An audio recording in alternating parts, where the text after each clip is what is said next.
बधाई हो बड़ी मम्मी, आपका ऑपरेशन सक्सेसफुल हो गया।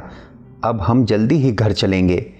निरुपमा की आंखों से निर्झर आंसू बहने लगे। समय चक्र घूमा और वो बीते पल आंखों के आगे आ गए। बधाई हो रूपम, तुम्हें एक और बिटिया हुई है। क्या भाभी, दूसरी बेटी की कौन बधाई देता है? शेखर ने निरुपमा को टोका। रूपम मन ही मन समझ रही थी कि जीजी यही चाहती थी। उनकी तो मानो भगवान ने सुन ली हो, तभी तो बधाई दे रही।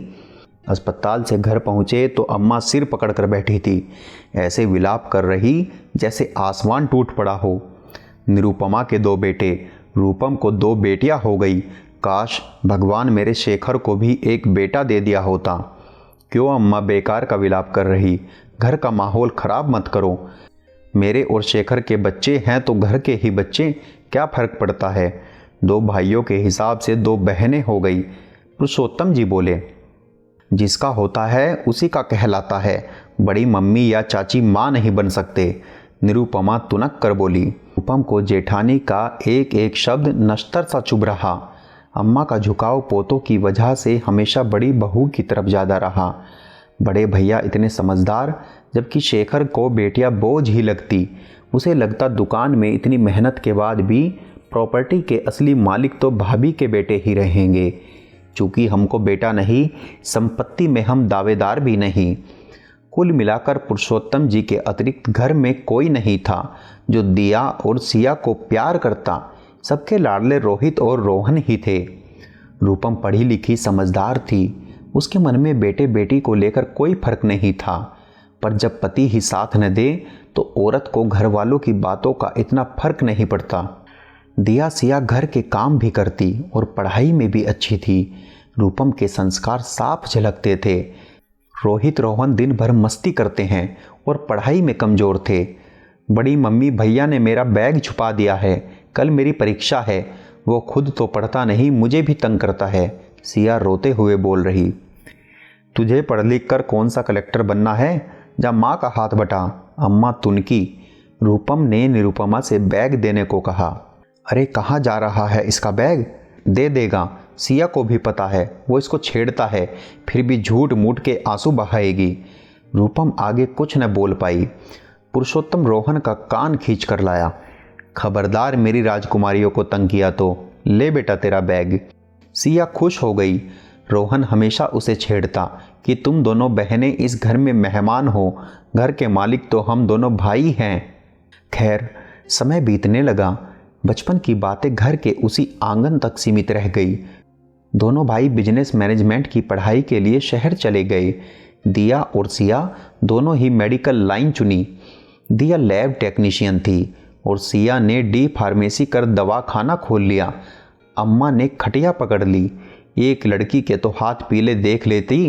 बेचारे मेरे शेखर की छाती पर दोनों बोझ जस के तस हैं। अम्मा, तुम्हारे पोतों की पढ़ाई पर लाखों का खर्च कर दिया, अभी तक किसी ने कमाना शुरू नहीं किया। पोतिया सरकारी कॉलेज में स्कॉलरशिप से पढ़कर कमाने भी लग गई। अब तो दिमाग की आंखें खोल अम्मा, बोझ बेटियां नहीं तेरे बेटे हैं। पुरुषोत्तम ने गर्व से कहा। अब शेखर और निरुपमा को भी समझ आने लगा कि दोनों लड़के लाड़ प्यार में खराब हो गए, जबकि दुत्कारी गई लड़कियां बिना किसी पर बोझ बने आत्मनिर्भर हो गई। आज नहीं तो कल शायद बुढ़ापे में भी यही संभालेगी। सास पति जेठानी कोई अपनी हार माने या ना माने, पर रूपम की तपस्या सफल और परवरिश जीत गई थी।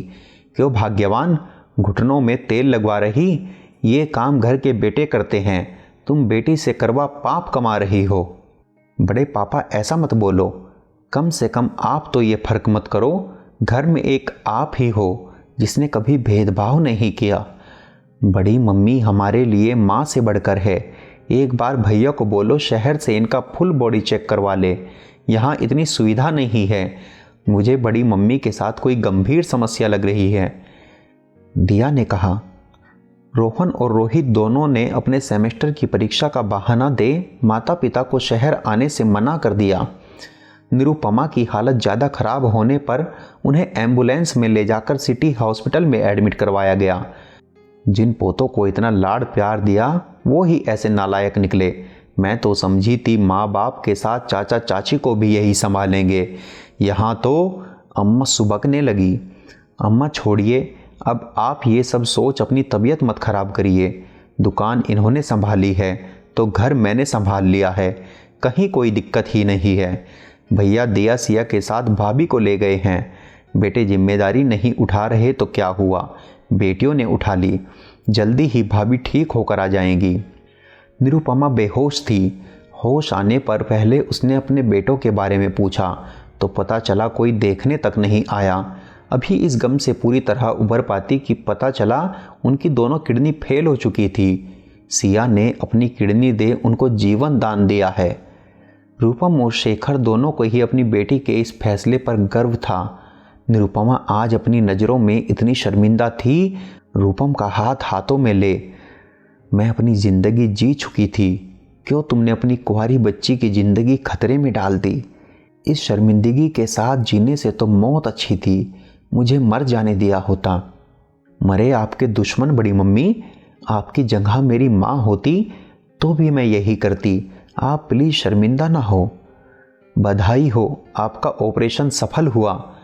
रूपम, तुझे दूसरी बेटी होने पर बधाई मैंने गलत नियत से दी थी, लेकिन वो बच्ची दुनिया में मुझे जीवन दान देने ही आई थी। ऐसी बेटियां पैदा करने पर तुझे बहुत बहुत बधाई। दिया सिया माता पिता से गले लगी। आज शेखर और रूपम का सीना गर्व से चौड़ा हो गया। सुख से सब परिवार सहित वापस घर आ गए। अब पुरुषोत्तम दास जी ने दोनों बेटों को संपत्ति से बेदखल का नोटिस भेजा तो दोनों भागते हुए माँ से मिलने पहुँच गए। बेटा हो या बेटी कोई फर्क नहीं पड़ता, जो जिम्मेदार और लायक होगा वही संपत्ति का असली वारिस होगा। पुरुषोत्तम जी ने अपना अंतिम निर्णय सुनाया, जिसमें अम्मा और निरुपमा ने अपनी सहमति जताई। दोस्तों, यह कहानी आपको कैसी लगी और इस बारे में आपके क्या विचार हैं, हमें कमेंट करके ज़रूर बताएं। कहानी आपको पसंद आई हो तो कहानी को लाइक व शेयर करना ना भूलें।